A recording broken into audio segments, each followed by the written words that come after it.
जम्मू कश्मीर से बाहर जाके जब आप मुसलमानों के बारे में सुनते हो, पढ़ते हो, रोना आता है। जो हम इलेक्शन के लिए नफरत जो है फैलाते हैं, उसका सिर्फ इलेक्शन तक ही असर नहीं रहता, उसका असर बहुत आगे तक चलता रहता है।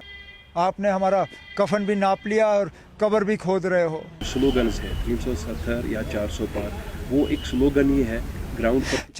400 पार की तो अब ये बात भी नहीं कर रहे हैं। अब कौन 400 पार की बात कर रहा है? मैंने तो दूसरे फेज़ के बाद 400 पार सुनना ही बंद किया। मुझे तो सुनाई नहीं दे रहा 400 पार। अब तो वो सिर्फ अब की बार दोबारा हुकूमत बनाने का दावा कर रहे हैं। 400 तो वो कब के भूल गए। अब जैसे जैसे आपके फेज़ बढ़ते जाएंगे वैसे वैसे उनका नंबर भी कम होता जाएगा।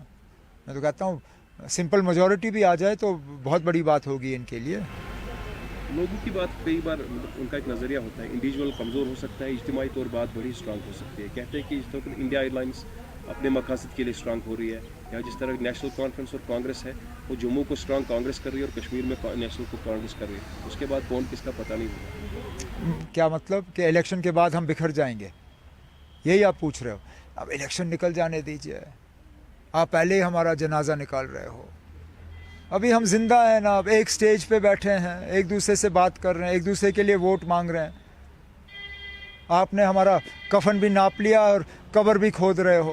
अभी इंतज़ार करिए ना, अभी हम में जान है थोड़ी बहुत। इलेक्शन के बाद के हाल का हम इलेक्शन के बाद बात करेंगे ना। ये जान हमें इंडिया अलायंस में देखने को मिलेगी, जिसका एक पॉजिटिव इम्पैक्ट इन फ्यूचर होगा, जो 9 साल लोगों ने देखे, शायद दोबारा देखना न पड़ेगा। वन साइडेड कॉन्फ्लिक्ट इंशाल्लाह। कहते हैं ना आपके मुंह में घी शक्कर। हम भी यही उम्मीद कर रहे हैं कि एक निज़ाम बदलेगा और एक बेहतर कल की तरफ हम चलना शुरू करेंगे, क्योंकि बहुत झेला है हमने इन 10 सालों में, और ख़ासकर माइनॉरिटीज़ ने। मैं मान के चलता हूँ, हम जो कश्मीर के लोग हैं ना, हम बहुत खुशकिस्मत हैं, क्योंकि यहाँ हमारी अक्सरियत है। हमें इतना ख़तरा नहीं है फ़िलहाल। इनकी कोशिश रहेगी कि हम मेजॉरिटी से माइनॉरिटी में तब्दील हों, लेकिन फ़िलहाल हमारी यहाँ अक्सरियत है।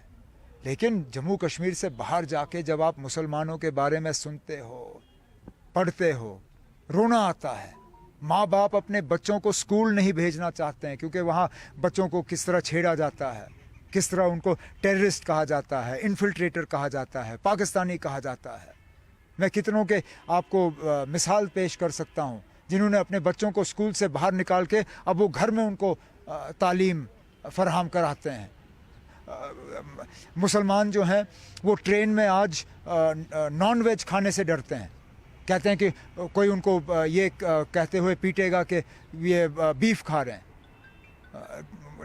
जब उनसे नाम पूछा जाता है तो अक्सर वो दूसरा नाम देते हैं, वो नॉन मुस्लिम नाम देते हैं, क्योंकि उनको पता नहीं है कि कहाँ उनकी पिटाई होगी।